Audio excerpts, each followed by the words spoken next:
let me just give you a sense of how small. I'm going to give you my definition, or what I think is a really good definition. I'll give you a sense of how small it is. If we zoom out from this person's hand by a factor of 10, we go up by that much. And then we zoom out another factor of 10, we go up by that much. And we keep going, okay, by factors of 10. Then finally, we get to essentially this perspective, which is pretty far out. Now, instead of zooming out, if we zoom in by a factor of 10, that's how the hand looks. And if we keep going in, and we go in by the same number of zooms that we went out here, then we get to nanotechnology, okay? So that just gives you a sense of how small we're talking about here. Nanotechnology is zooming in as far as we zoomed out to get to way outer space, okay? It's really small. Now, why is that interesting? Well, it's interesting because, and this is my favorite definition, because it allows us to engineer materials in new ways. So what nanotechnology is it's the purposeful engineering of matter at scales of less than 100 nanometers to achieve size-dependent properties and functions. And I'm going to explain this in just a minute, but this is, I think, a really good definition because it's not by accident, right? It's purposeful. It's about less than 100 nanometers, and that's a really good size range to think about. And it depends on the size, okay? And I'll show you why that turns out to be.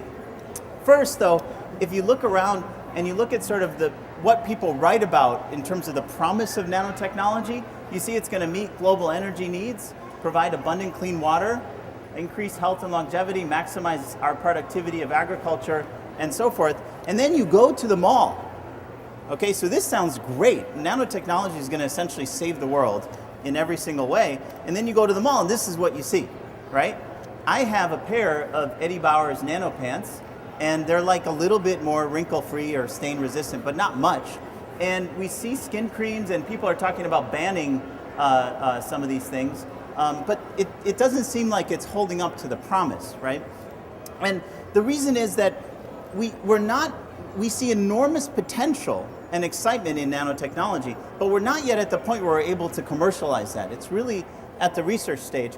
And so what I want to do is share with you why we're so excited about it, okay? Why are we so excited about it? So what's so special about this size? In other words, what's so special about being this small? And there are three reasons, and the first is maybe the most complicated, but I want to convey it because it's really important. And it's something called quantum mechanics and quantum effects, okay? And the fact is that the quantum mechanical properties of matter can dominate the behavior. Let me explain what I mean by that. If you take a piece of a material and you look at it, it might look like this. These are the atoms in the material, and this is the material, okay? Say it's silicon. And you look at what this looks like, it looks kind of boring. It looks like pieces of charcoal, okay? Now, I take out my nano ice cream scooper, and I scoop out a little piece of the material, a little nano-sized piece of the material, and all of a sudden, I have the same material. We have a different name for it, but it's just the same material, it's just smaller, and all of a sudden, it changes its color. It just changes its color completely, and in fact, the color depends on how big of a scooper I used, right?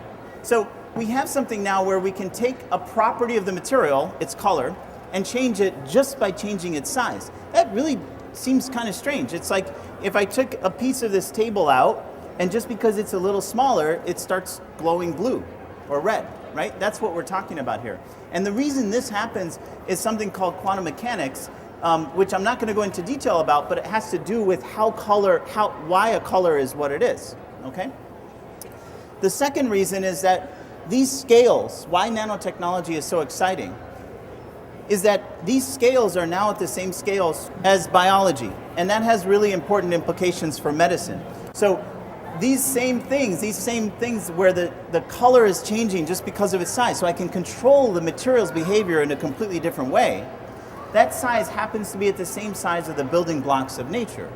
And what that means is that we can make things and control them and then have them talk to things like cells and diagnose different parts of cells like you're doing here, because we can make things glow different colors at that scale and get better diagnoses and much more clear information about, say, how a drug is affecting the cell, okay? So there's a lot of really exciting opportunities, especially in anti-cancer research, in using nanotechnology. Remember that, again, it's like I'm taking the periodic table of elements and I'm giving it a whole new dimension. So all these different elements now can behave in completely different ways just by changing their size. That's why we're so excited. Finally, the reason we're excited is because of the surface area. And some of you may know that the surface area to volume goes like 1/r. So if I fill this with a cube, and now I chop up the cube into 10 cubes, you see, I have the same volume, but I have 10 times as much surface area. Well, nano is the limit of that. In fact, there are nanoscale objects where every atom in the material is a surface atom. Every single atom is a surface atom. And that has dramatic implications for technology. And one of the areas is batteries, where there's a lot of excitement. Just by coating the anode of a battery with these nanoparticles, you can get it to charge 10 times faster, okay?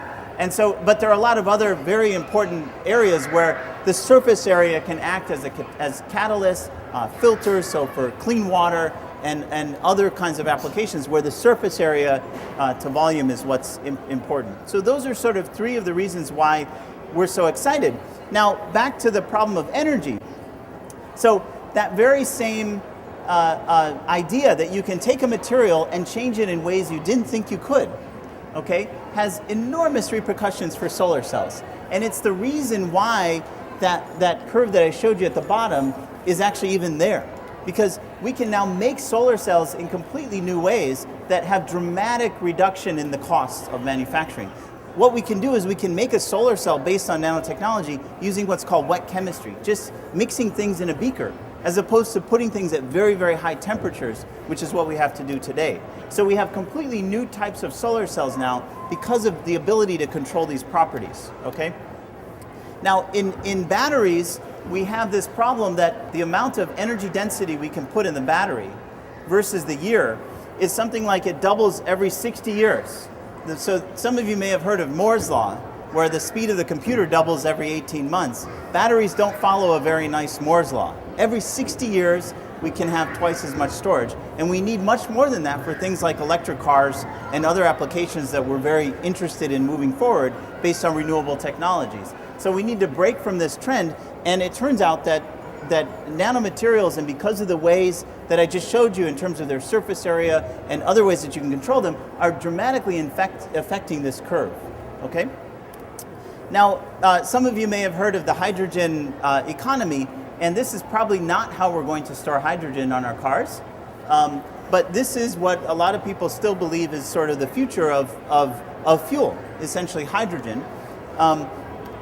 And the problem that we have with hydrogen is that this is sort of how we know how to store it now. We know how to store it under pressure. And the question is, how large of a gas tank can we actually put in the back of our car? And compressing hydrogen to very, very small volumes is really hard to do.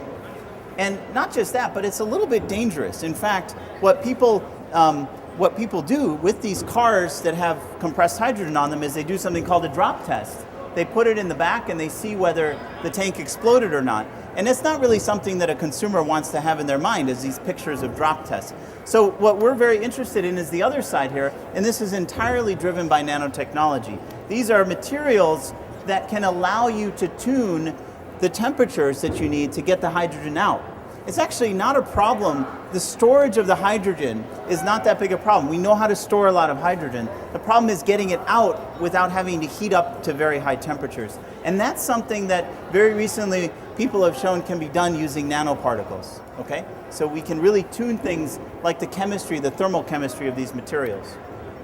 Now, I don't want to focus on this graph. This is very busy, but what I want to show you is just one very important thing from this. This is a graph that shows how we make our energy over here, okay? And this is how we use our energy over here. So it's supply and demand, okay? Now, more than half of the energy we make with our dirty fossil fuels or our precious green slivers is completely wasted. It goes to heating the air, essentially, and not the air in your home, just the air outside, okay? That's total waste. So there's a lot of interest in actually using this waste heat and doing something useful with it, either reducing it or turning it into electricity. And it turns out there's something that we know called thermoelectricity that can actually make electricity out of heat, okay? And it's taken a long time. These are the people who first invented thermoelectricity and discovered it it was used sort of in here, but it's been very expensive. So it hasn't been very useful until just recently. And this is how efficient a thermoelectric is versus the year. And you can see that it's been pretty inefficient. And now recently there's a big uptick in how efficient we can make electricity from heat. And that's entirely because of advances using nanotechnology. Okay, so that might impact how much heat we waste, because we can use some of that and recycle it into electricity. And in fact, it's something that car manufacturers are already experimenting with.